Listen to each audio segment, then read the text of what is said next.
Hey there, Dr. Lisa Marie Bobby here. You're listening to Love, Happiness, and Success for Therapists. And friends, today we are diving into something that honestly made my jaw drop. And I think you're going to want to hear about this so that we can be united in our rage, but hopefully take some positive action together that advances and protects our shared profession. So here's the situation. Picture it.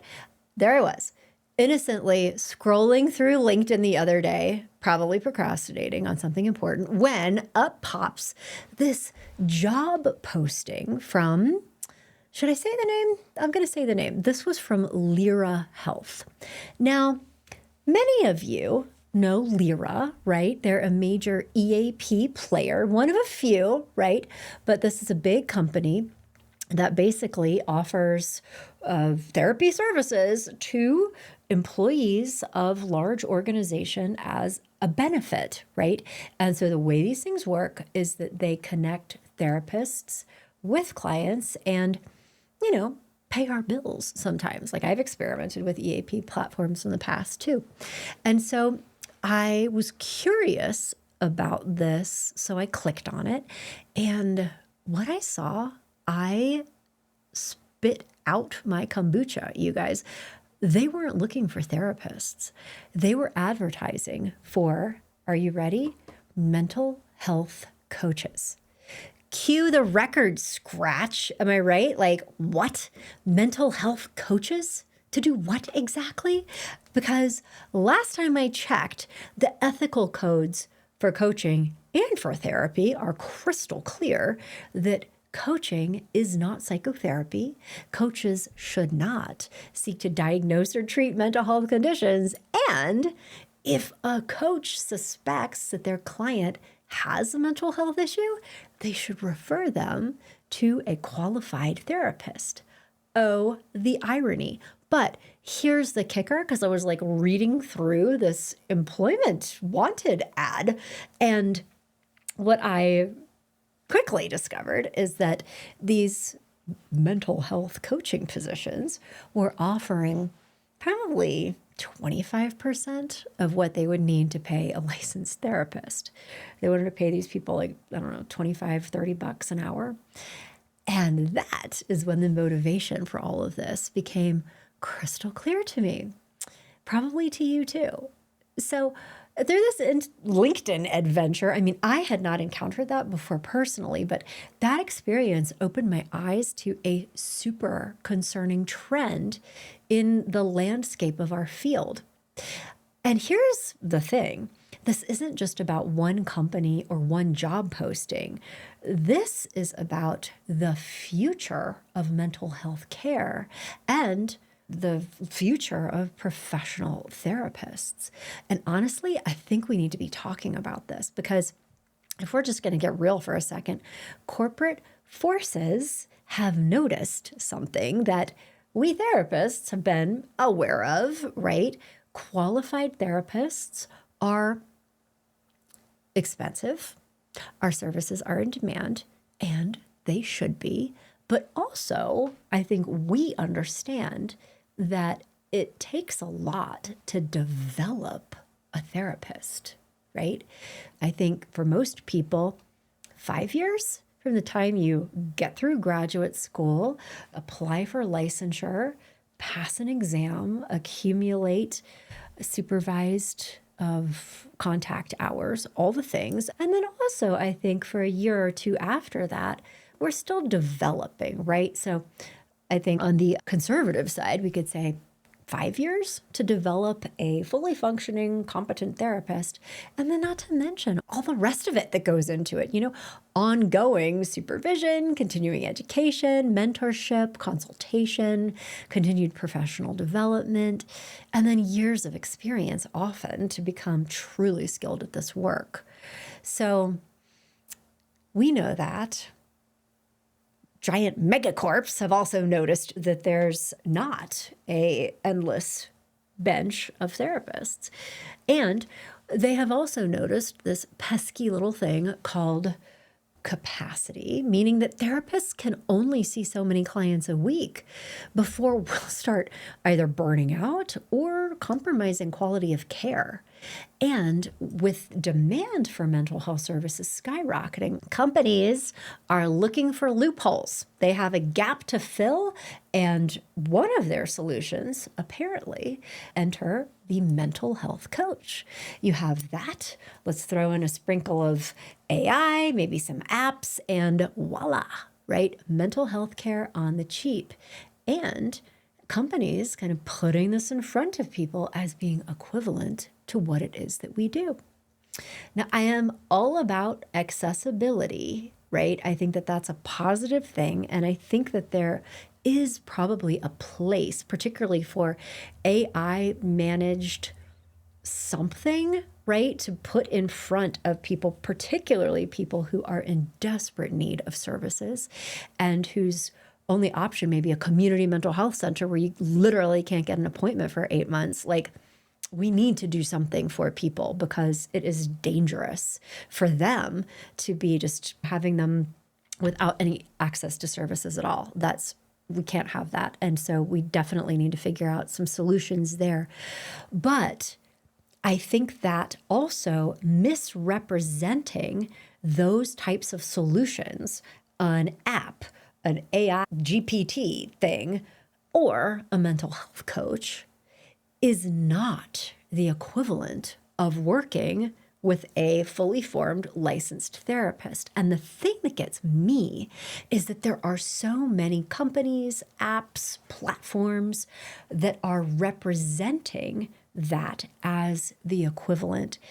And I think that the average consumer doesn't really know enough about what we do, what happens in therapy, how we do it, in order to make informed choices around what they're getting into. It's cheap, it's accessible, it's available, so they do it, and they believe they are now in therapy, which they're not. And so I think that there needs to be definitions around what this is in order to protect the consumer. But I'm going to say something that's even more controversial related to coaching, mental health coaching or otherwise. And here it is.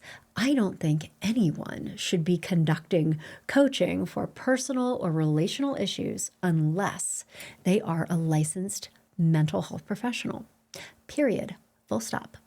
We'll give a pass to business coaches, performance coaches. If you're a golf coach, you don't need to go to counseling school and get a mental health license. You're okay. You have specialized expertise that a therapist doesn't. So I am not going to coach anyone on how to give a really great PowerPoint presentation, right? That's not my skill set.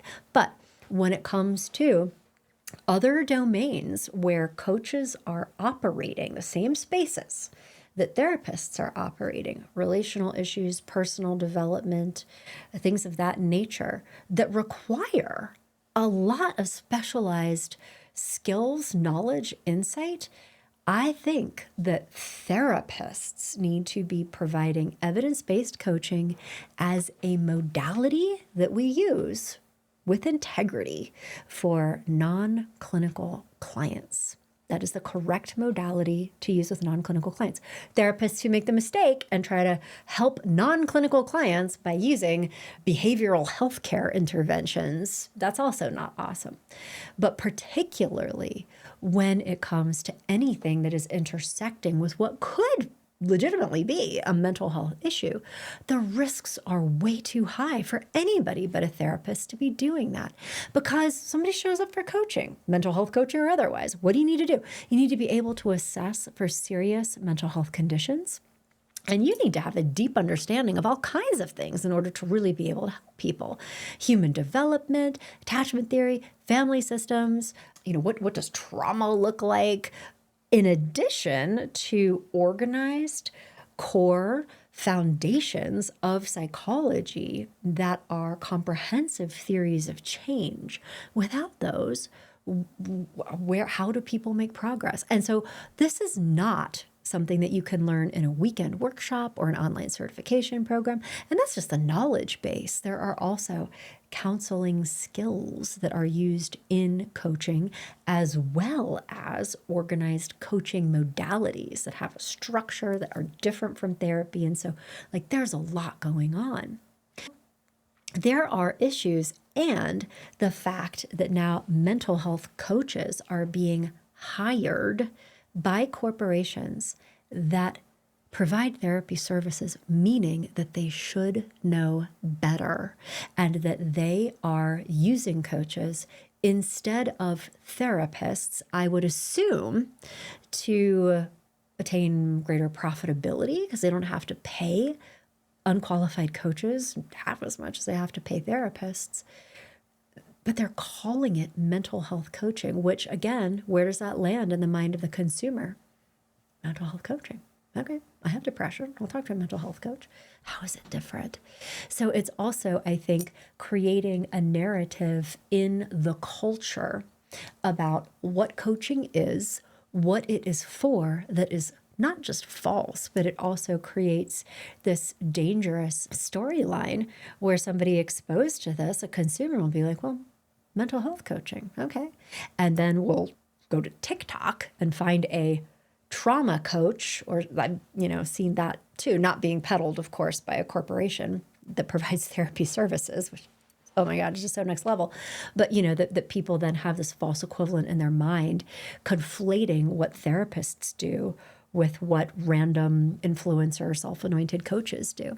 So many problems here, you guys. And okay, what do we do about this? Let's talk about that, because I think what we all need to rally around is this idea that if therapists aren't united in advocating for our profession and understanding what our roles are in this landscape, we could easily be looking at a future where coaches are being hired to handle complex mental health issues, potentially causing real harm to vulnerable people.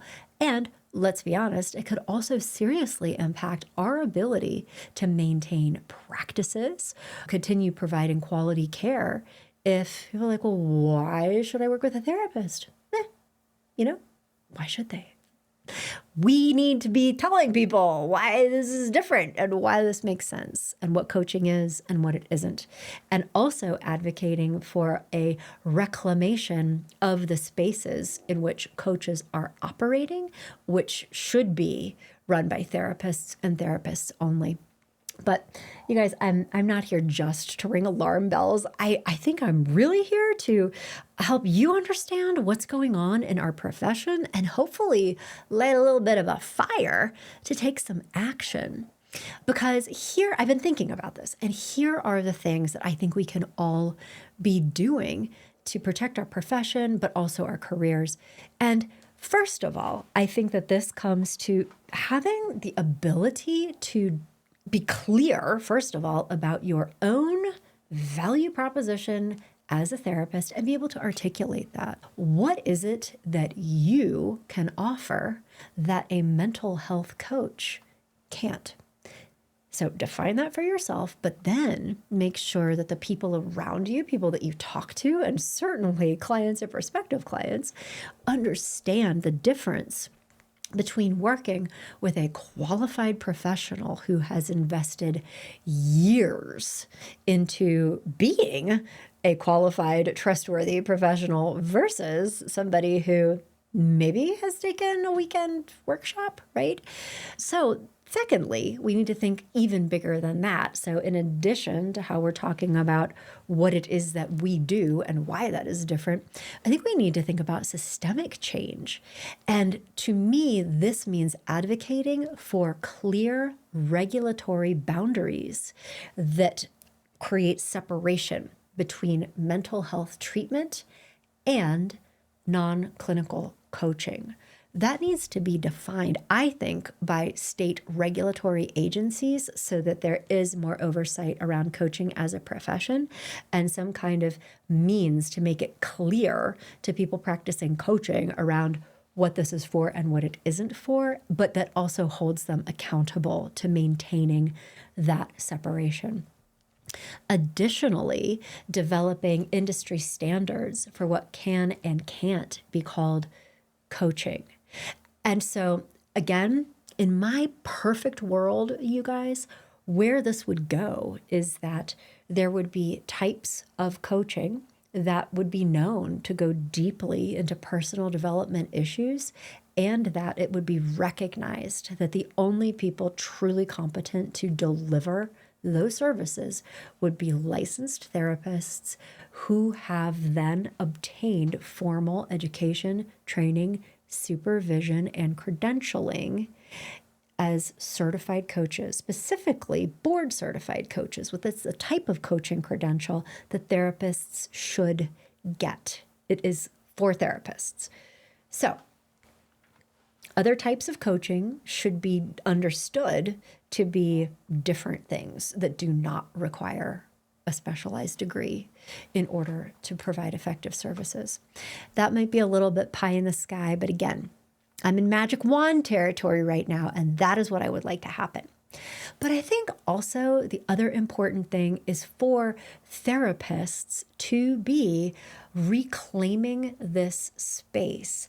I think if more therapists really understood coaching psychology, were becoming certified, were doing it with integrity, ethically, effectively, and really helping people understand what evidence-based coaching can be in the hands of a qualified provider, and that it is the correct modality for non-clinical clients, we could really start pushing back against the narrative and reclaiming the space that is totally the Wild West right now. There are all kinds of people running around without any training or qualifications whatsoever, calling themselves coaches and seeking to serve innocent civilians in the role of a quasi-therapist, and the public doesn't really understand these differences. I think this is bonkers. I think we need to do something about it. And I think that, first of all, developing awareness around the role of therapists as coaches in this landscape is critically important, but also to be talking with other therapists about it. In my experience, and this is something that I'm working hard to change, I think with my work that I'm doing, and certainly in my practice and with speaking and education, is to really help therapists understand what coaching psychology is and how they can use it in order to have a presence in this space, to be of service to the world and service to non-clinical clients, but also for their benefit, because transparently, I think that's the work that a lot of therapists really enjoy doing, is working with non-clinical clients, or at least having a balance in their caseload. And so I'm a huge advocate for counselor education related to coaching psychology. And side note, if you would like to take advantage of some of those educational opportunities, come to my website, growingself.com. I have free webinars, free trainings, free podcasts. I make them all for you. Come to the For Therapists section and take anything you want. It's all for free. It's all for you. Okay, so check those out. But I think lastly, just imagine what would happen if we therapists came together as a profession and started talking about this with each other, with the world, publicly, highlighting the risks of self-anointed coaches, highlighting the risks of what corporations are doing by inserting mental health coaches into ostensibly roles that should be occupied by therapists, and also talking about what mental health care really looks like, psychotherapy, but also what personal growth and development coaching psychology looks like when conducted by trained, well-qualified professionals. I think that we have the opportunity to create a movement, honestly, that protects not just our profession, right, and honors all of the work that we've done to create the insight, awareness, knowledge, skills, competencies that we possess, but also serves clients better. Because the truth is, this isn't just about protecting our jobs, right? It's not that self-focused. This is about protecting people who are vulnerable, they are seeking help, and they deserve it. They need it. And we have all these weird forces putting stuff in front of them that is not appropriate to be doing and may often be to their detriment. So this is about maintaining the integrity of mental health care, certainly prioritizing access, but also ensuring that when somebody reaches out for support, they are either getting it from somebody who actually knows what they're doing and understanding this is psychotherapy, this is behavioral health care, or if they need to have access to temporary or placeholder services for a period of time, that they understand that that's what it is. That is what they are getting, and that it is not the equivalent of what it is that we do. Additionally, to create boundaries for the consumer around what coaching psychology is, who should be providing it, and the fact that right now coaching is a totally unregulated profession and that most people offering coaching services have no qualifications at all. I think that most consumers have no idea. I've told people that in my personal life. They are shocked. They're like, what? You can do that? Yeah, people do it all the time. 98% of people who call themselves coaches are just literally doing that, calling themselves coaches. Now, concerningly, again, I will say that a significant percentage of therapists who start dipping a toe into this direction are also just calling themselves coaches without obtaining education, training, credentials, experience, mentorship. And that is also problematic because now you have therapists thinking that they know how to do coaching, holding themselves out to the world as providing coaching, taking money from people for coaching services that they don't actually deliver on because they haven't learned how to coach. So this is equally problematic and can also create downstream problems for therapists who can get in trouble. So we don't want to do that. So everybody needs to do the work of investing in a legitimate profession, but also be advocating for our profession. And we're at a crossroads right now, you guys. I think that we can either watch as Jay Shetty and Mel Robbins eat our lunch in terms of growth and goals, personal growth set. And we can also watch as mental health coaches, AI chatbots, whatever, are being assumed to be equivalent as we are, these unqualified providers, corporate cost cutting, or we can all pay attention to what's happening and say, not on our watch. No, this isn't okay. I believe in us. I believe in the power of qualified, ethical mental health care. And I also believe that if therapists unite in this, we can create a future where mental health support is accessible and also provided by qualified professionals, and also that there is a well-defined place in the personal development world for therapists that will be of benefit to therapists and consumers who are interested in coaching services, because therapists they do not have a seat at that table right now. And that's a shame, because you would do a much better job than somebody's decided that they figured it out, then now they're qualified to teach other people. Not saying that they haven't have stuff figured out, but there's a little bit more to it, right? So I would be curious to know what you think about all this. I am sorry to be the bearer of potentially triggering news, but you have a right to know what's going on so that you can stand with me in taking action, talking about this stuff.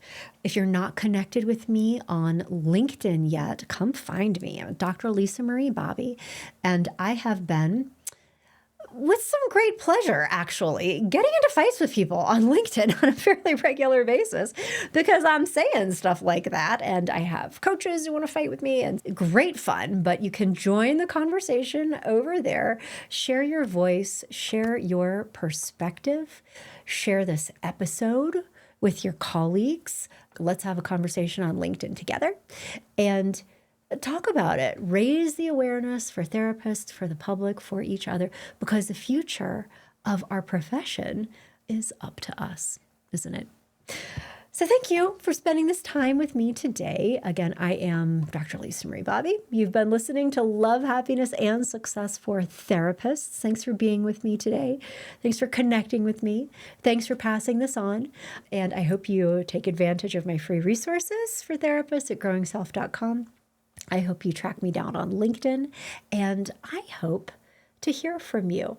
Let me know what you think, and let me know that we're in this together. All right, until next time, take care.